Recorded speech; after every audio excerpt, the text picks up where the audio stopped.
Hello again, traders, and welcome out. This is Sankit from Currencies, and let's begin a market recap for Tuesday, January the 24th, and let's see what's going in the markets and do a quick market analysis and talk about our upcoming 24 hours here. So looking at the markets today, so far, this has been a very quiet market. I mean, if you take a look at the percentage returns today, I mean, this is where it kind of gives you a glimpse of really what happened, and it wasn't a whole lot of movement to be had today. So SPX was down 0.11, VT 0.10. So you can see that compared to what we have seen in the markets, these are very muted moves. So let's take a look at where the markets are, because the markets are continuing to push above this 20 moving average. And if we really zoom in this area here, I think we can kind of make a judgment that we are kind of breaking out here, but this is not really coming up with a good follow through.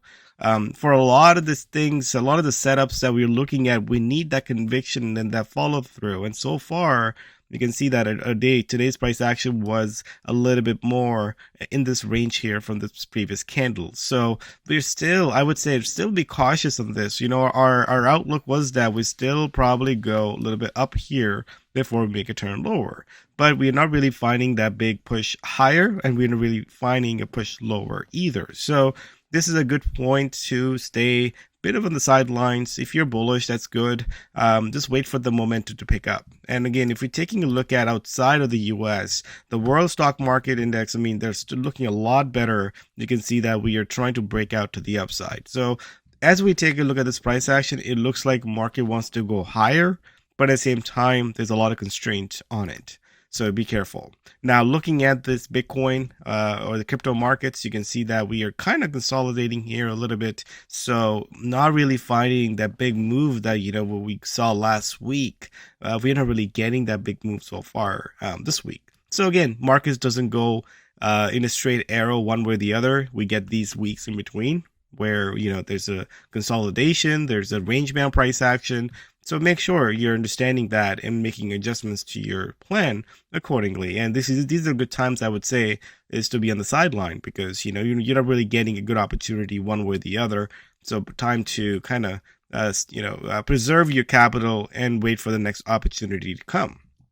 So let's take a look at the daily performance and see, okay, what the performance was in the cryptocurrency and the foreign currency market. So let's quickly take a look at the crypto markets. As you can see that crypto had a pretty big move, in the past few weeks. And you can see that so far, most of the cryptos were in the negative. We have the Bitcoin a bit in the positive, but percentage return, again, nothing to be excited for. We are looking at a consolidation, and we don't know how long this consolidation will last, but we are looking for a breakout off that consolidation to really take a next big trade. But so far, not really getting that.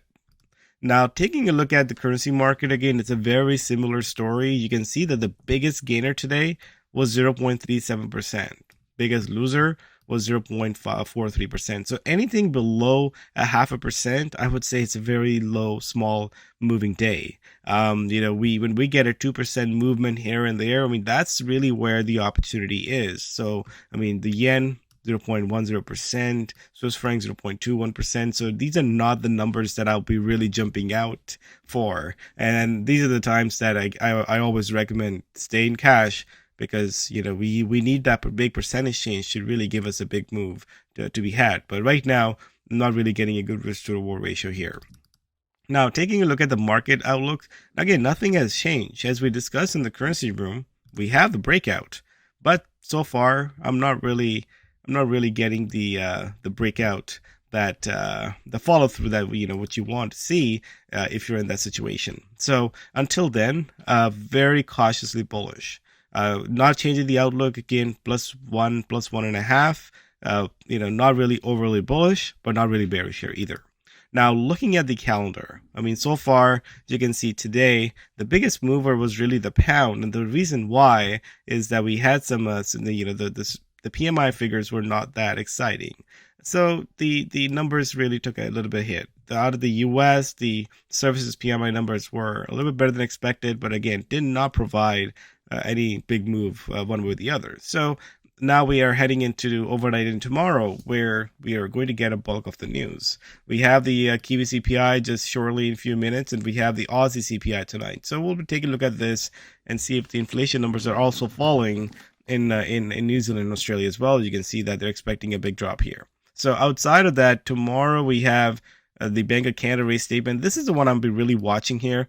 We'll take a look at the Canadian dollar overall, but you can see that they're looking for a raising rate by 0.25%, which seems like the new kind of expectation for central banks. You know, we have seen a lot of those 0.50% changes from the central banks. It seems like now they're slowing it down, and 0.25 is the expectation. So we'll see what happens tomorrow. Again, we can get a big movement if the the central bank of Canada turned out to be maybe a more hawkish or maybe more bearish. Again, this is where we'll get a bigger move when the markets are not pricing in what they will have to say. Again, if they come in more in line with expectation, I don't think there's going to be a big mover, but we're looking for the surprise. You know, that's where we get a big movement.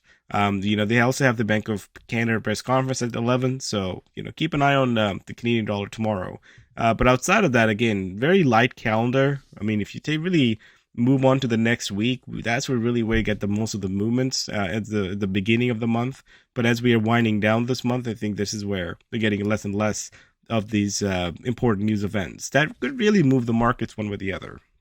So let's do a quick currency analysis and take a look at what the velocity score is and then see which currency we need to pay attention to. And right now, as you can see, most of the things are sitting in this -1 to a +1. Remember, whenever you get this -1 to a +1 score, these are not exciting. We have the yen and the Swiss franc as a -2, but still, if you take a look at the percentage change, they're very small. What we need to do, or what we need to see is that we need to see a +2 and a -2. That's where you get the biggest move. But right now, if you were, let's say, pairing things like Aussie dollar or Kiwi dollar, again, these are not the pairings where you're going to get the biggest move. The Swiss franc versus the Aussie or Kiwi, where we saw some movements, but percentage wise, like I said, not really exciting. So time to really keep the powder dry, and let's take a look at possible trades ahead and talk about what we can find in the next 24 hours if there's any good opportunity. So let's just start with the dollar yen. I want to start with the dollar yen because I know I have a lot of questions about how the dollar, or what's the outlook is, because yen has been a very difficult trade. I mean, if you want to talk about volatility, that's where the volatility has been overall, with a lot of back and forth. You can see the last 2 weeks have been quite a roller coaster. So if you're trying to figure out where the next big move is, I think at this point it looks like yen more to the downside than the upside. But again, you're getting these periods where you get a big move and then you see a bit of a stall. So right now we got a rally. We got this little bear rally here, and we got a big move down.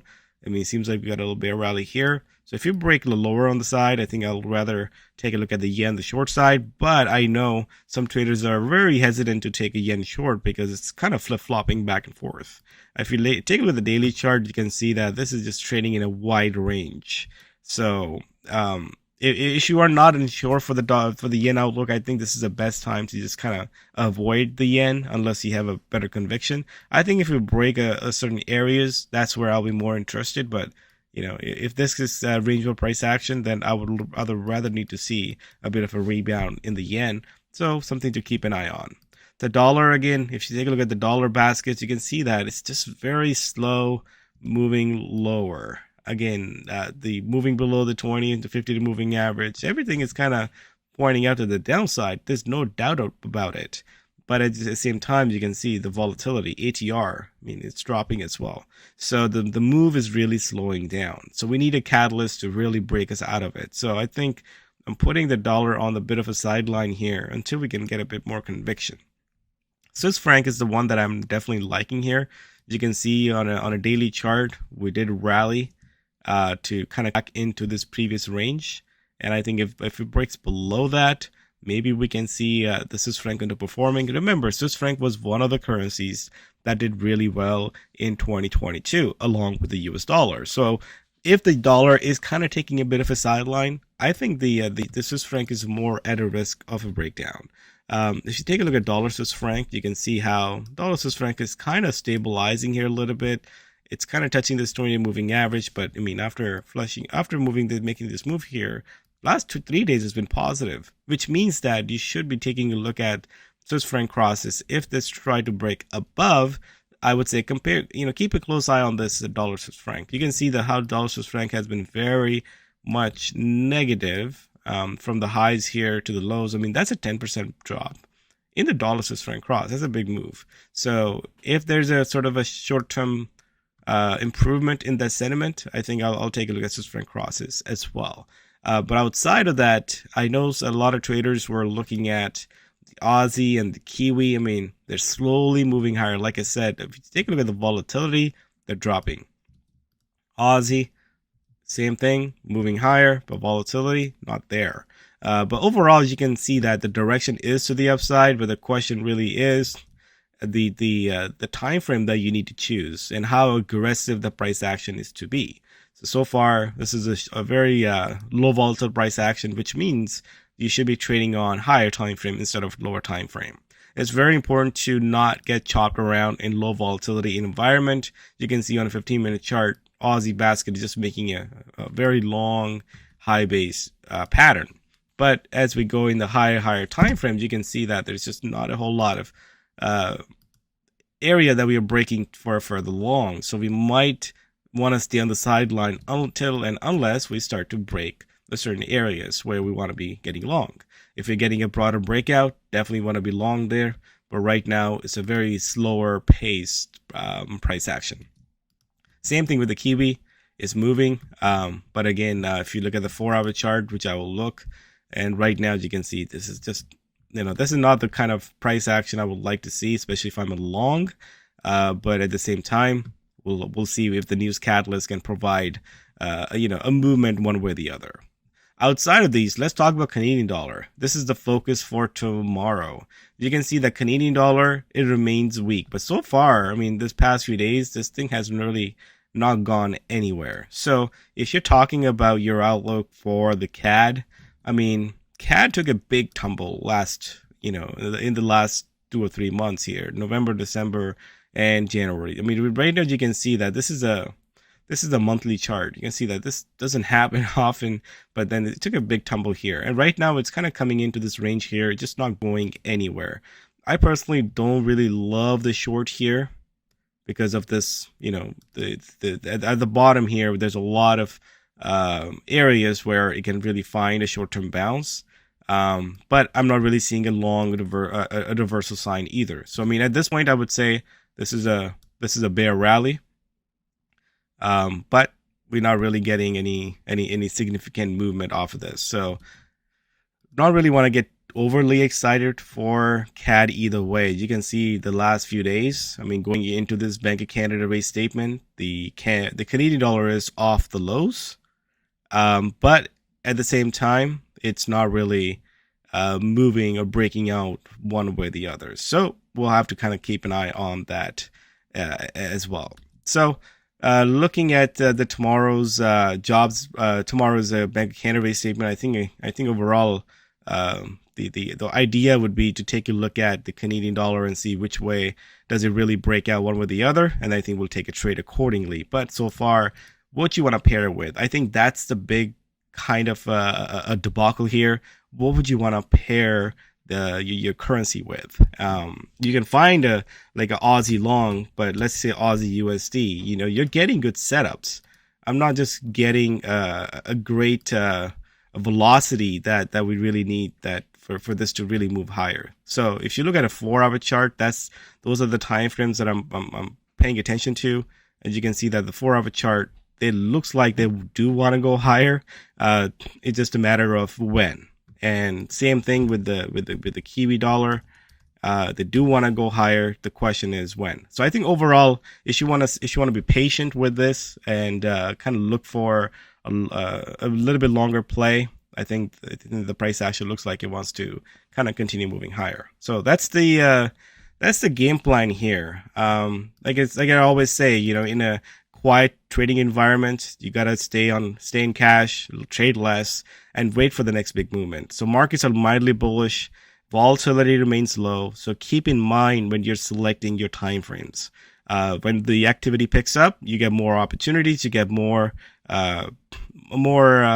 more of these signals to go long or short. But when in an environment like this, you're getting very few opportunities. So you shouldn't be trading too much. So focus on what's currencies in play and have a proper position sizing. And always remember, there's another big move around the corner. You just have to be there to make sure you catch it. You want to be there when to catch it and not really being in a wrong trade or blow up your risk tolerance for the week in a wrong trade. Thanks everyone for joining. We'll see you in the next update. Cheers.